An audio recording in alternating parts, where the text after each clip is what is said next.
Hello and welcome back to Yoga with Michelle. I'm Michelle. Today I have a very special guest, my friend Amanda Tolberg. Hello. Amanda has a bachelor's in communication from Belmont University and a master's in sustainability planning and management from the University of Colorado in Boulder. She worked with Planet Bluegrass to help make music festivals more eco-friendly. Currently, she co-hosts a podcast called Flipping the Green Switch. It can be found on Instagram, Facebook, Spotify, Amazon as well. I think so. We just got on Amazon Music. I don't know a whole lot about it, but I guess we're there. I saw you, so I think you're there. And Apple Music. The links for all will be in the description below. It's a sustainability podcast meant to empower the overwhelmed and amuse the overeducated. Flipping the Green Switch explores sustainability in the context of everyday life, the drivers and obstacles that shape our interactions with the world and its resources. Their goal is to educate, uplift, empower, and entertain their audience as they navigate the many issues and topics that are touched by sustainability. For them, nothing is off limits, and I can attest to that. So if you've got littles, put your earbuds in. They break down overwhelming amount of science, news, and gossip to provide solutions to help everyone make a greener switch. And I wanted to bring Amanda on to discuss the importance of having sustainability conversations, some of the biggest roadblocks we face as a society around sustainability, and then some ways that we can start living a more sustainable life today. So welcome. Thanks for having me. We both did the excited shoulder oh my gosh. It's so good to see you. I love it. It's like the new virtual hug where I want to tell you with my body that I'm excited to be here. Absolutely. Absolutely. So let's talk about your podcast first. Give us a little bit more info and kind of what led you to start the podcast to begin with. Sure. Well, it's no surprise that this came out of a true 2020 love story, as a lot of creative projects have this year, with people having more time on their hands because of not really sure why. We all just have the time to, I don't know, go after our passions and explore the more creative side, and just have time to do things that we maybe didn't think we had time to do. I unfortunately lost my job at the beginning of this year, as the story goes. And that was just 3 months post completing my graduate degree. So there was a lot of transition happening at the time, and I wanted to create a little bit of purpose and direction for myself in a time when I anticipated there would be a lot of free form floating. And before I fell prey to my anxieties, I called up a friend of mine from grad school who we joked around about doing a podcast on and off the past couple of years. And I just said, hey, let's do it. We're both in this unemployment boat. We both are sad and have time. So I want to say in May or April, within a month, we had purchased microphones and we were recording with no experience recording. I have a little bit of background in audio video production, but that was basically a lifetime ago. And I rigged up a blanket fort in a closet in my house, and we were kind of just off. It sounded good. I will say, I think the quality is good. And I'm so happy to hear that. You're happy to hear that? Yeah. And y'all don't sound sad. You sound motivated. That's great. I don't think, yeah. And I think that was also a testament to us having that direction and being able to talk about things that we were excited about and things that we clearly had a passion for. Otherwise, we would not have chosen to go back to school to, gain further knowledge in this. So it was also a cool outlet for us to try and stay relevant in a time when things kind of just seemed irrelevant, and having these conversations in the grand scheme of life seemed a little silly. But the inspiration from the podcast, it came from all of our studies. So the concepts that we try to talk about they're rooted in academia, but we wanted to bring in a different aspect of the conversation that seemed a little more relatable, a little more real. I think that the conversations that we had in school, they were so important and they instilled in us this sense of like hope and urgency. And then we got out of school and realized that the rest of the world was still the same. It's that like whole, like, you come out of any sort of immersive experience and you're like, the world is different and new. And you turn around, you're like, just kidding, it's me. Always been me. So it was just a nice opportunity for us to bring things that we feel are so important to the table in a way that is not daunting for people and not restricted to a level of, I guess, hierarchy and a level of academia where you feel like you need to, speak about things in a certain way or know certain concepts to be able to like engage with the conversation. Absolutely. And that's what I love about it because, yes, y'all are educated in this, but you never make people feel bad for not being able to make a decision or really figuring out like how does this affect individuals Mhm. on a deeper level. Like for instance, one of your podcasts you were talking about um, hybrid cars or Yeah. straight up electric cars, and how I think it was either you or Haley, who's your co-host, was talking about this gentleman who loves to work on cars and tinker. And so when eventually cars are all electric, that may not be an option. Mhm.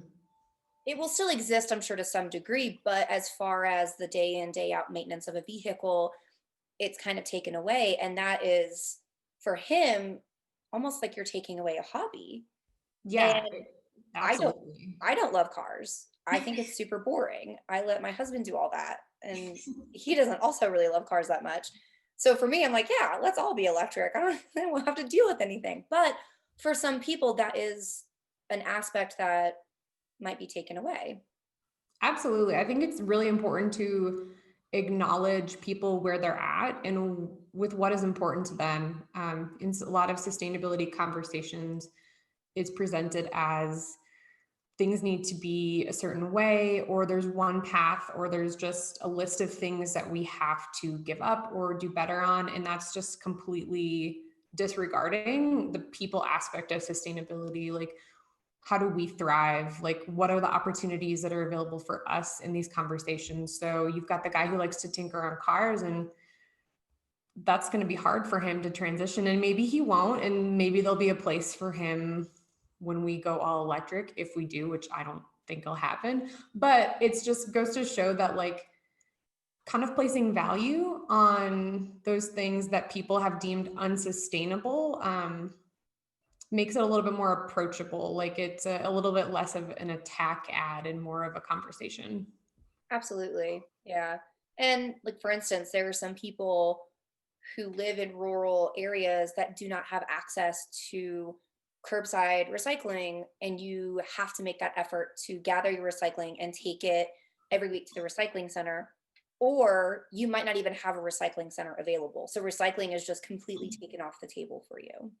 Yeah, absolutely. I mean, even where my parents live, and so the environment I grew up in, they have limited recycling. So there's certain things that they can recycle and certain things that they can't recycle. And so I go home and I have to throw a lot of things in the trash, but I know that they do a lot of other good things. And if they have access to it, they would love to be able to recycle all the things that you can recycle living in a big city. So it's just really about talking to people where they are and context of where they live and how much money they make. There's just a lot of factors that play into people's day-to-day sustainability. You lovingly call where you grew up the sticks. I do. I think it's a good general term for people who come from rural areas. I know that there are different names for it, whether you grew up in a rural area in like the north or the south or the west or the east or whatever area of the country. But I like calling it the sticks because it just implies that you grew up in the woods. I like that. Fun. So what led you into this field? Did you have a mentor or someone who inspired or encouraged you? Um, so I've been asked this a lot, and I think that it was simply a lot of my own convictions that made me realize that the work was important. I didn't really have much of a background in this, and I didn't even realize that you could do it for a job. And you actually couldn't until maybe 5 to 7 years ago. It wasn't quite as popular. Excuse me. But I lived in Nashville for a while, and I was just surrounded by this city that wasn't built to meet the needs of the people that lived there. It was really frustrating, and I would see change after change come to the table, and it would all get shot down by this group of people that I didn't even know existed. So I had all these people that I lived around in the city, and I knew what they wanted out of the city. And there was some faceless government or group of people that maybe had a little bit more money or were really resistant to change that ended up taking the reins on what happened with the city. And so it was just really frustrating and kind of piqued my interest in figuring out how you can make cities a little bit better and make them work for you, in a way that kind of allows you to make the, I don't know if it's the correct decision, but a decision that might, have less of an impact, or I would say like enliven your life. I mean, I know that for example, in Nashville, they had a big transportation bill that didn't get put through, and there's a lot of different opinions on that. But at the end of the day, transportation would have been good for tourism. It would have been good for locals. It would have been good for the environment at the end of the day as well. It would have brought money into the city, but there wasn't a lot of planning and forethought that went into it. So that was kind of frustrating. It made me want to leave, which I did.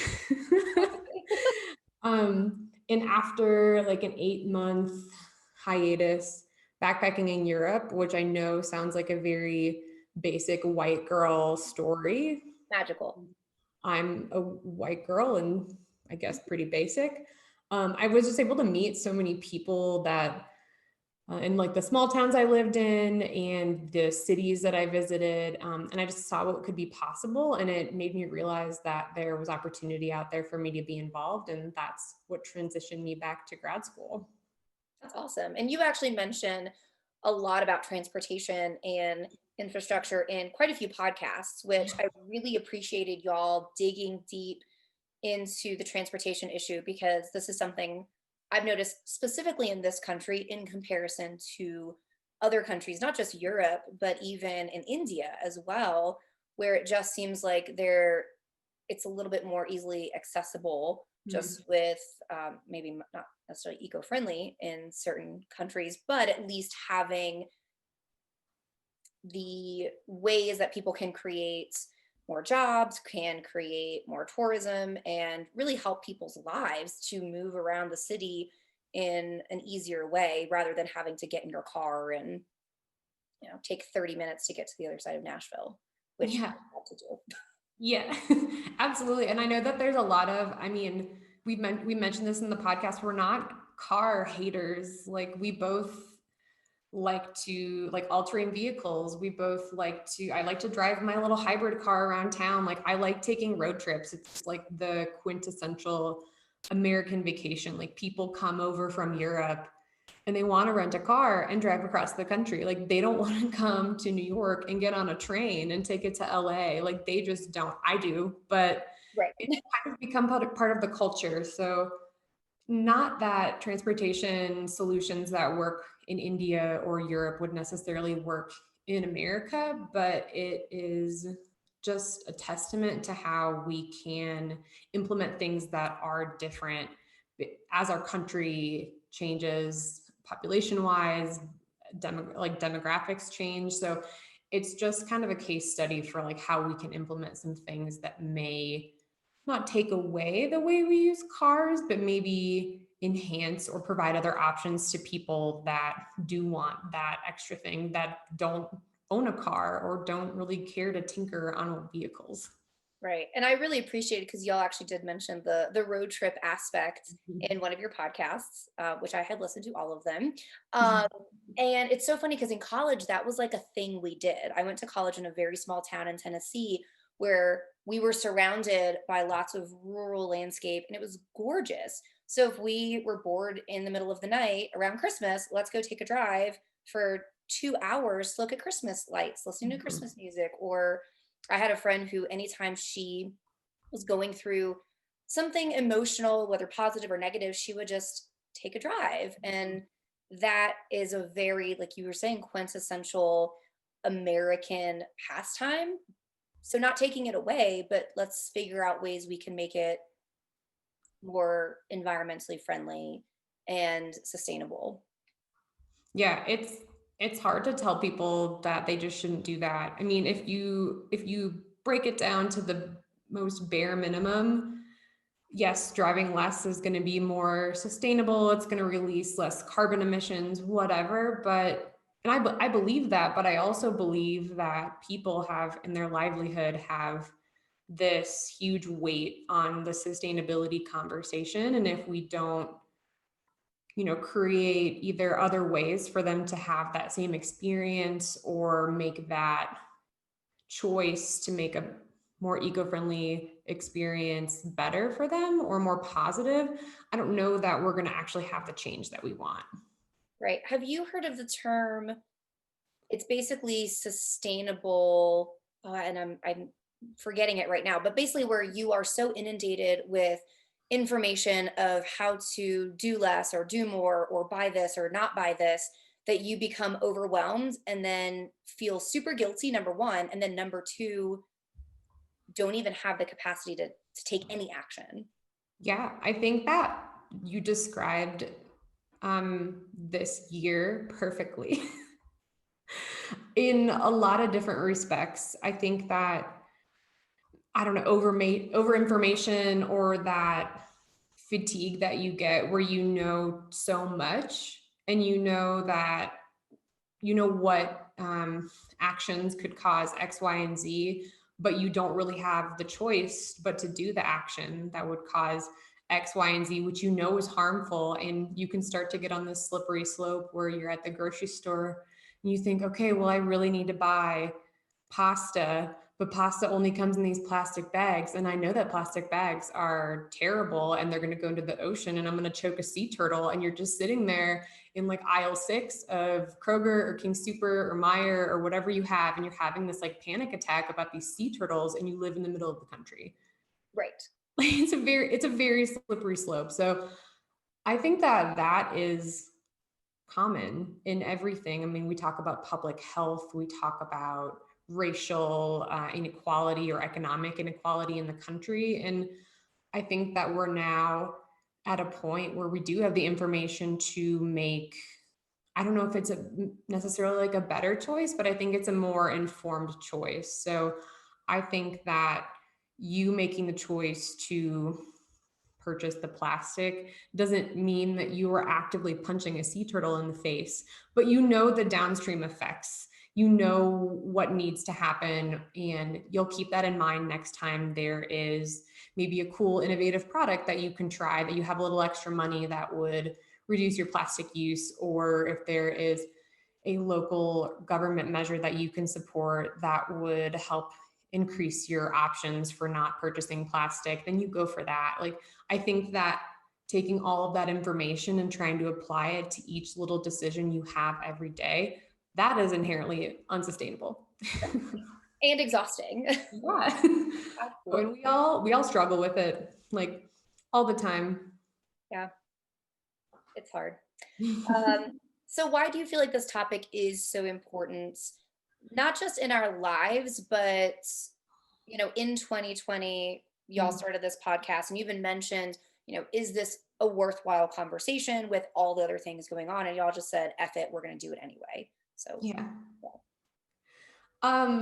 I know there's a lot of memes out there. I think it depends on like what your social media constitutes of. But climate change is still happening. And I think that the decisions that we make, we have racial tensions, we have coronavirus, other public health issues, we have some people would say a divided country politically, and it's all of those are sustainability conversations, because when you can bring all people to the table with their needs met, whether that is feeling like their voice is being heard, they have housing, they can pay for food, they can feel safe in their own homes, safe going to work, like they have community with their neighbor, we're all going to be far more likely to tackle bigger conversations of climate change.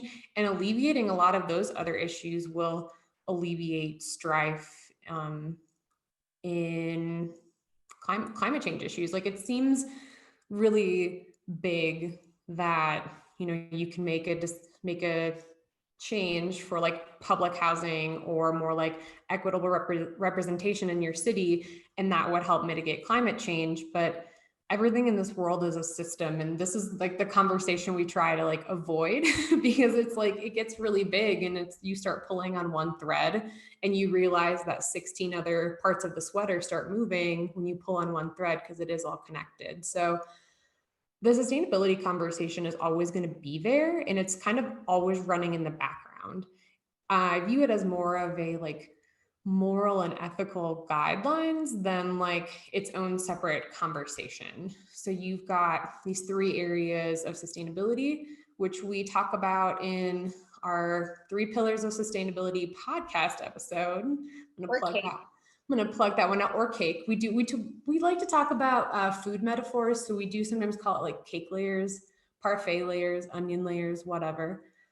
So you've got people, planet, and profit. And that seems to cover a lot of different areas. I mean, the planet is very obvious when people think of sustainability. It's helping sea turtles, it is cleaning up the oceans, it is protecting or conserving tracts of land or just using them better. Profit is favorable. I mean, that's just life. You want to be able to make money at this point. Like, you're not going to be able to, unless you're a nonprofit, do something that would cost your community or cost the ecosystem their money, because it's just not going to continue to support itself. And then people is I'm going to continue to harp that like people point, because it's near and dear to my heart, because I feel like people have been left out of the conversation quite a bit. And so as long as we've got something that's also beneficial to people and their livelihood, it's far more likely to actually support environmental work. It's far more likely to support profitability. So we've got all of these 3 things that work as an underlying like ethical, moral conversation surrounding everything. So it's really just like how to understand everything for me.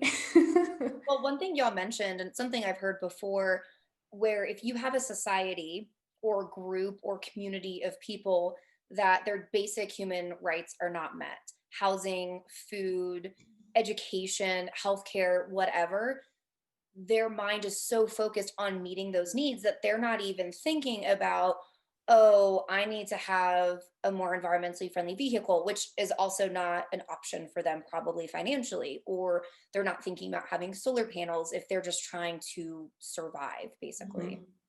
Oh yeah, and that's not like that conversation or that issue seems far removed, but I even find myself in that situation day to day where, I mean, like I mentioned before, I don't have a job right now because of the pandemic, and so I have to cut corners. Like, I'm not going to be able to buy eco-friendly products or products that don't utilize a lot of plastic per se.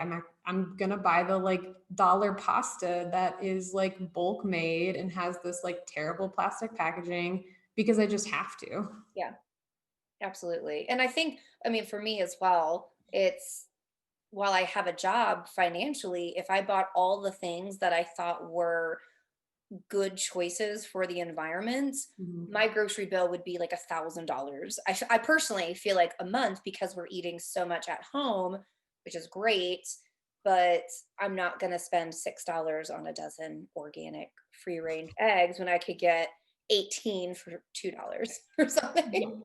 And I've even when I have money, I don't buy organic eggs. I'm sorry. Very rarely, if I have a coupon, maybe. Maybe. Honestly, I don't want to know the names of the chickens that gave me these eggs. Like, I really just don't. Give me the the eggs, please. Like, just give me the eggs. If I wanted to know the chicken, I'd buy the chicken. Really what we need is to have a commune, Amanda, and have our own chickens. That save us so much money. I would love that. I would love to own chickens, except for chickens are actually like, they're very brutal. Yeah, and they get eaten very quickly by other animals as well. And each other. Eh, Like the, my favorite, like least favorite story to tell is, you know, the eh, phrase, the phrase like the pecking order that comes from like basically the caste system within chicken communities. oh, And I know, like, I guess, like, some people are gonna be like, that's not my chickens. It's not how I raise my chickens, whatever. But like, my dad grew up on a farm, and like, this is just what he saw. If a chicken like gets an injury and smells like blood in another chicken, they will peck the weak chicken like to death. And so like, that's where the term like pecking order came from. the more you know. Like you said earlier, nothing, no tangent is off the table. Absolutely, absolutely. Which is why I'm like, I kind of don't want to know that chicken, that I'm just gonna go and like buy my 99-cent eggs. And they will taste amazing. So this leads perfectly into our next question. So what are some things that you do to live more sustainably in your own home that is feasible for you? So you've got roommates and you've mentioned that you no, I guess it's a spoiler, but you don't have very good insulation in your home Mhm. and it's not your choice. So what are the things that you feel you can do that makes sense for where Amanda is in 2020? Yeah, I mean, I live by the motto of like, do what you can where you're at and don't beat yourself up for anything you can or can't do. Um, so in my day-to-day life, it's become very easy for me to do things like compost and sort recycling because I have those facilities in the city where I live. I live fairly close to everything, so I can bike or walk when I need to. I was unfortunate enough to have a hybrid vehicle, which is great. So it may actually cause me to like drive a little bit more because I feel like it's less bad, but it's also given me the opportunity in a time when public transportation might not be as safe. I've been able to give a lot of like people within my inner circle like rides to the airport. So though we don't have the option to use public transportation, which I inevitably feel is the better choice for me and for where I live, we're trying to be a little bit more community conscious. So it feels good that I can give people these rides in my little like eco friendly sports car type of deal. So that's been cool that I've been able to do stuff like that. And sustainability for me has also just been trying to support local businesses where I can, really going for that like people aspect of things, really encouraging local businesses and supporting those that have been without work. Maybe not financially because I'm in that same boat, but just checking in on people and finding resources for us to be able to get through this time. I've also been able to get really creative in my kitchen, Ooh. which has been fun because from a sustainability aspect, every scrap of food matters. And when you are on a budget, every scrap of food matters. So it's been fun to find like cool and unique ingredients that got to like try for the first time that have been really, really fun. So I guess that's kind of been the upside of 2020. I started the year wanting to cook more just from a personal standpoint, and I got to do that out of necessity a little bit. But it has been really fun. And like you mentioned, my house isn't very well insulated. I also don't have air conditioning, so I don't use a lot of energy inherently. um, and then I think one of my biggest, like my two biggest things for being sustainable is I use bar soap. I've used bar soap now for like 5 or 6 years. And it's just like I spend all like, I don't buy like Dial or like Irish Mist or whatever our parents used to buy to like Yes. wash the car and the dog and our hands. You know what I'm talking about? Yes, I do. Yeah, it's like the like either the green bar that like took off the top layer of your skin or the white one that like Dry also down. somehow took off the top layer Yeah. of your skin. But like taking a little like spending an extra dollar on like a nice bar of soap. So I'm just kind of like lessening the plastic that I use in my bathroom. That's an easy one. I still haven't been able to kick shampoo and conditioner as plastic bottles because I have very terrible hair. I Um, have I'll let you know how it goes. I have a shampoo and a conditioner bar I have yet to try. I'm very nervous to try. okay. I'll let you know how it goes. Let me know. I'm on my second, well, I've tried two different brands Okay. and they clean your hair. I mean, your hair is clean, but I have very like I have white people hair. It's like very thin and brittle and like yeah, and it needs a lot of extra love. And I don't think that bar shampoo will be an option for me. I would love it if it was, but I don't think that is going to work. So So excited. bar soap is your number one. Sorry, I cut you off. Yes, bar soap is my number one. The bamboo toothbrush is super easy and not a whole lot more expensive than buying a plastic toothbrush because it lasts a little bit longer. I think it's I think it's antimicrobial. Honestly, I'm not sure, so don't quote me on that. And I think that especially this year, just purchasing less in general makes me more sustainable. I tend to live pretty minimalist out of necessity, but just also out of lifestyle. So the idea of just purchasing less has been something that has helped me stay a little more sustainable this year, just not getting anything new at all. Yeah. So I can't think if there's anything else. You're a vegetarian. I am a veg. Is that okay? Is that sustainable? It is sustainable. Yes, ma'am. I'm pescatarian-ish. I'll eat fish every now and then because, as I mentioned before, I grew up in the sticks and I like to go and adventure in the sticks. And so sometimes when you're in a really small town and there's nothing else to eat, if you get like a catfish sandwich, like that's still something because even the salads on those menus are all going to be shredded cheddar cheese and chicken. We went to Wyoming and there was like two places to eat. And we picked the one place, there was a literally fish and chips, and that was the only thing that I could eat. It was Mhm. phenomenal, absolutely. Yeah. But yeah, the salad was like fried chicken and yeah, shredded crap. Yeah, when you take everything off of it, you're paying that you don't eat or can't eat or whatever, you're paying $8 for like iceberg lettuce. Yeah. So I've also done that. I've also just gone to the grocery store and bought a like, the salad kits. Yeah. Instead of going out to eat, I'll just eat one of those in my car. I'm like, there's a lot of plastic in this, but like, I'm not eating cow. There you go. Yes. Yeah. Yeah, I've been vegetarian for 4 or 5 years now, and it just works for me. I don't tout that like everybody should be vegetarian or that is, sustainable for the economy or people's health or whatever, but it's what has worked for me. Yeah. Agreed. I'm about to cough.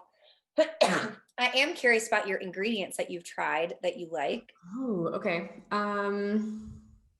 Most of them have just fallen into my lap because people have had excess of random items that they just have wanted to give away. My roommate recently gave me a 3 pound bag of chia seeds. It's a lot. Yeah, it's a lot. So I've been finding a lot of cool new uses for chia seeds, which I've never used before because they're really expensive. But so I've been doing a lot of like puddings and pancakes and I mean, not all of them have been successful, but they've been a lot of fun. I've been experimenting with polenta, Mm.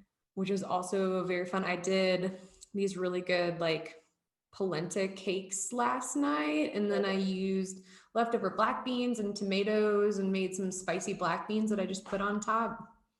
I got a giant jar of tahini that was gifted to me. So I made tahini dressing and put it on like roasted vegetables, which I've never done before.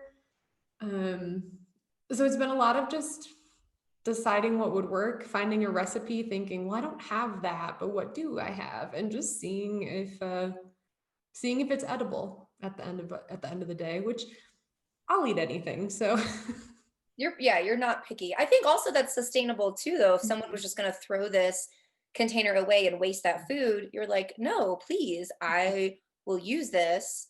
I know for me, I did that at school. We had a lot of fresh produce that was given to us, and it was just going to go to waste. I'm like, I can freeze this and use it for smoothies. And I did. And I had fresh organic greens that I didn't have to buy just in my freezer.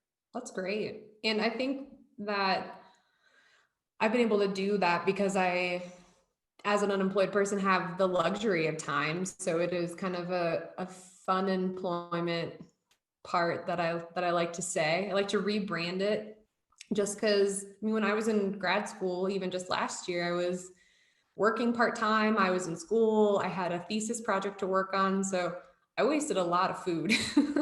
So it's interesting that like even though I was more focused on that type of work at that time or that type of information at that time, like my schedule didn't actually allow me to utilize as much of the information as I can now, just because I have time and more of a typical schedule. That being said, if I had a full time job now, it still might not be similar, but doing what I can where I am. I love it. So I think you might have already touched on this, but what would you say to someone who's contemplating making more eco choices for themselves or their family, but they have no idea where to start? I think I can't remember who mentioned this, but I think you kind of just start with what what you spend the most time on in your house. And if that seems to be like a big jump, then you just start with whatever's easiest. So, for example, like I drink a ton of coffee every day. I have to. And though the coffee grounds now where I live now are compostable and the little filters as well. I lived in Tennessee where I didn't have that option. So I purchased a little insert for it was like $2. And yes, it's plastic, whatever. A little insert for my coffee maker. So now I have a like reusable coffee maker, like filter basket that I never have to. I mean, unless it breaks, I don't have to purchase new filters. It didn't cost me that much money. And I use it literally every day. So it wasn't this like huge change. It was like looking at like, okay, what does my life look like right now? And what's something really easy that I can utilize that would like maybe not make the biggest impact? Because like I said, it's a coffee filter. Like it's not like I'm using, I don't know. It's not like I'm being like, it's not this huge wasteful thing. And inherently, like paper seems like a pretty small impact level, but it was what I could do. And it's something that I could switch and it was easy. And I think that's what is important is not trying to like go for everything at once, Right. like not trying to replace everything in your kitchen with whatever. It's as things maybe wear out or if you need to make new purchases, being a little bit more conscious of what you replace items in your home with. But don't go out and just like get rid of everything that you have. I think that you just taking really good care of what is within your home and within your control is like the first thing you can do to be sustainable. So it's all just about efficiency, taking good care of the things that you have, being a good steward of your items. I know that we talk about in a lot of our like academic conversations, we talked about being a good steward of the land and being a good steward of, you know, like environmental, like natural things. But I think you can also be a good steward of physical items. So even just taking better care of your computer or like making sure you are like taking good care of the clothes that you wear. So you just inherently have to buy less. So that's not even you spending any money. It's just kind of changing your mindset of like how you look at things and just taking really good care of what you have right now. I love that you said you don't have to go out and buy eco Mm-mm. products. I've seen a lot, I've No. seen both, right? I've seen some people touting you have to buy all of these things. And if that's within your capacity and you feel that's what you can and should do, sure. But like for instance, and then I've seen other people saying if you have a plastic toilet brush and it is not broken, don't throw it away. Use it No. until that thing falls apart. Because that's where I am. I'm like, I've had this thing for I don't even know how long. It's fine. I'm not going to throw it away and buy a bamboo one. That's I think they will survive the apocalypse along with the cockroaches. what will The plastic. plastic like toilet brushes. I'm like, I've never seen anybody need to like buy a new one for any other reason than they just like moved and threw out their old one. I think we didn't have one for a couple years because we had a composting toilet, which is a whole other story. So we had to buy one when we moved here. But yeah, I don't see it falling apart anytime soon. But yeah, I also one thing that I've really gotten into, which I didn't necessarily grow up with, is reusing. So Mm, like or repurposing, I should say. And yeah. that's one thing for me because I was unemployed for 4 or 5 months is all right, I need a soap dispenser.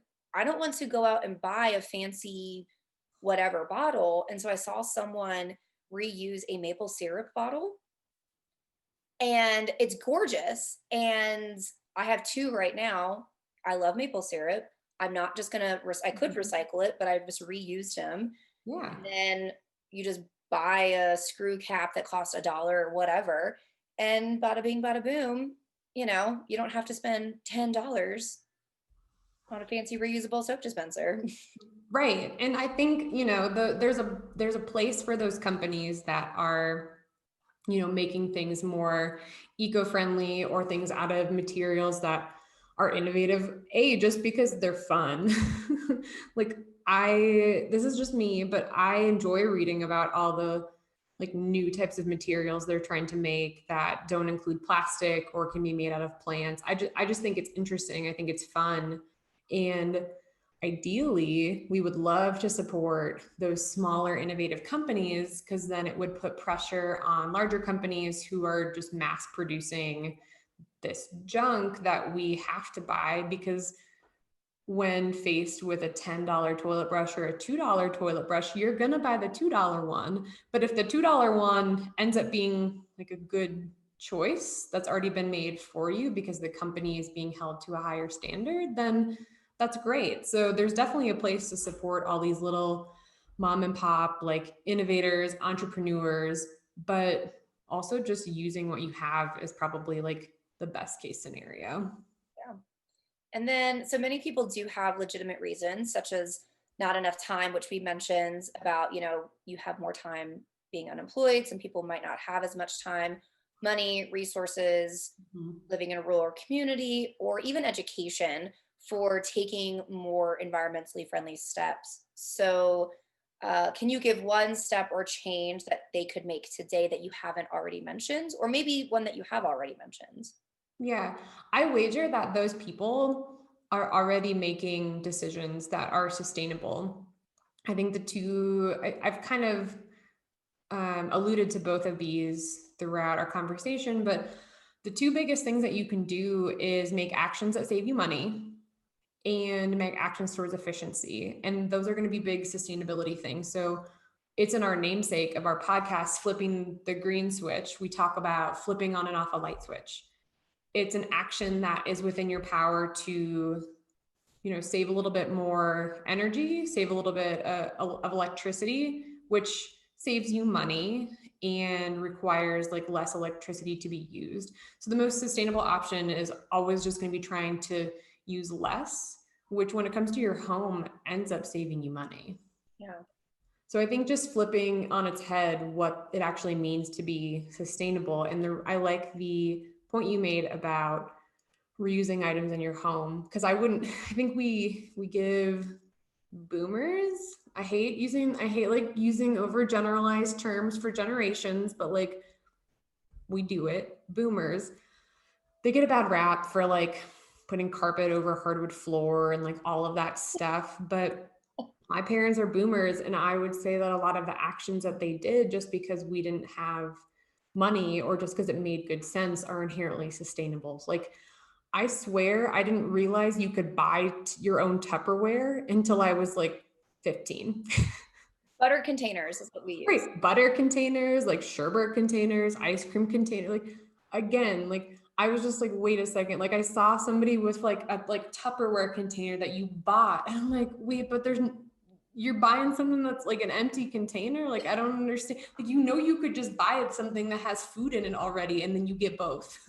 So I've had this conversation with my mother, who I think is a boomer, um, about sustainability and like reusing certain items. So she grew up very poor in Alabama. And what a lot of companies, I feel like back then, catered to the consumer rather than making the consumer buy more, if this makes sense. So, Mm. for instance, we have a glass that was given to us. It was full of jelly from from my sister-in-law, and the whole purpose is once the jelly is done, you have a drinking glass.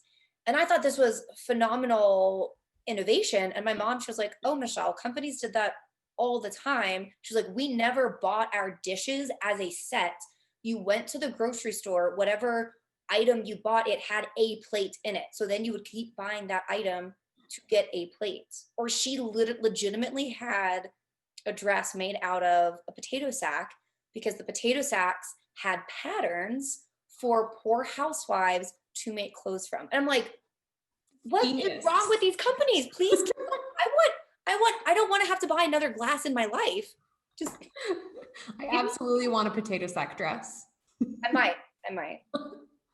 And I think that's what it is, just like intelligent design. And like this is just a pipe dream that maybe is coming back around, but companies crafting products for us to like utilize packaging or reuse things or return things. There's a lot, like the whole idea of the milkman coming every day or every couple days. I have no idea how often they came, but you'd be reusing it. So you'd return it, you'd get money off, and then you would get that service again. And I think we're coming back to that like circular economy type of thing, like circular materials use.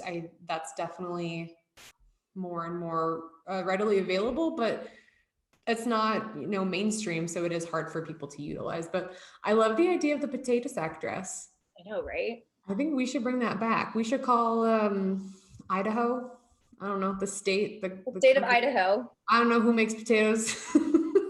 Well, one thing, because I do think boomers have for sure gotten a bad rap, especially in the political sphere. Um, I grew up with lots of windows. So going back to flipping the switch, you can tell I have no lights on in my house. I do have my diffuser going on, but I grew up where you fling open the blinds, you let all the sunlight in. So not only do you get the sunlight, the natural light, but then it naturally warms your Mhm. home. And it's a benefit all around. And then, of course, the lights, the sun goes down, you close the blinds, turn the lights on. But I think it is just something as simple as open your blinds and let the sun in, and it feels good. It's saving energy and money. And we actually don't have to pay utilities where we are. But Mm, and I know a lot of people, like for instance, going to a hotel, well, I'm not paying the utilities, I can do whatever I want. right. But there's somebody still, it's still this energy impact, right? So what little things, like you were saying, like simple as turning a light on and off or not. Yeah, absolutely. And I'm just as guilty of like going to a hotel and being like, energy doesn't matter. I can use like all of this stuff. Like I get it. It's kind of like it feels good sometimes to be wasteful.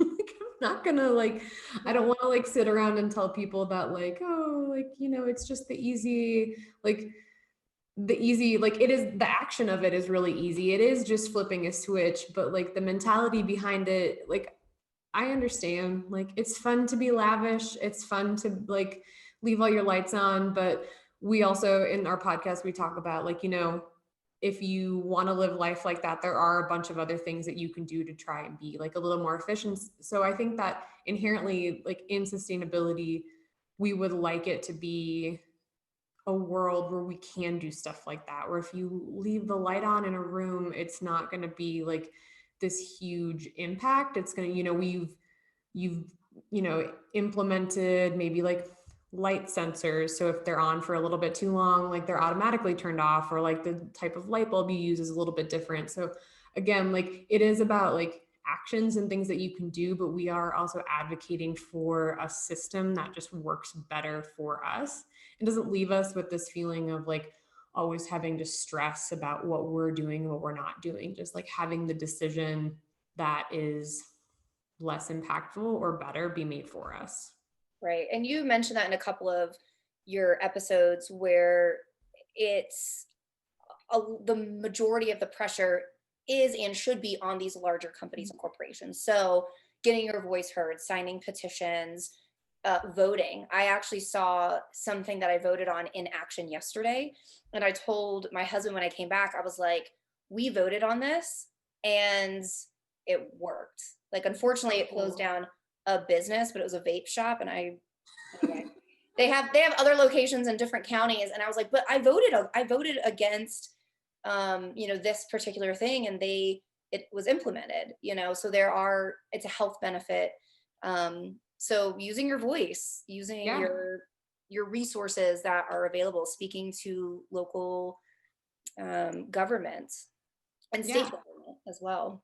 Absolutely. And like a testament to a lot of the work that you do and a lot of the conversations you have about personal health and wellness, like that's where it starts. Like you being able to take care of yourself and feel good mentally and physically so you can make a lot of those leaps to engage with your community or engage with other people or like make these other decisions. Because if you like are struggling with anxiety, if you're struggling with like just where you are, I mean, especially this year, it's been really hard to make decisions that are this big, let alone like a decision to be like, okay, like, should I even get dressed today? Like, that's where a lot of us have been. So, just being able to take care of yourself in order to create more impactful change and just to feel good, to be able to make better decisions moving forward. I mean, it's all part of it.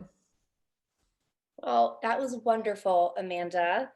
Any final thoughts before we close? No, I could talk forever, but I have created a platform already, which allows me to do that. So thank you so much for chatting with me today. This was great, and it was lovely to see your face. It was so good to see you. And thank you so much. And don't forget to check out the Flipping the Green Switch links that are down below.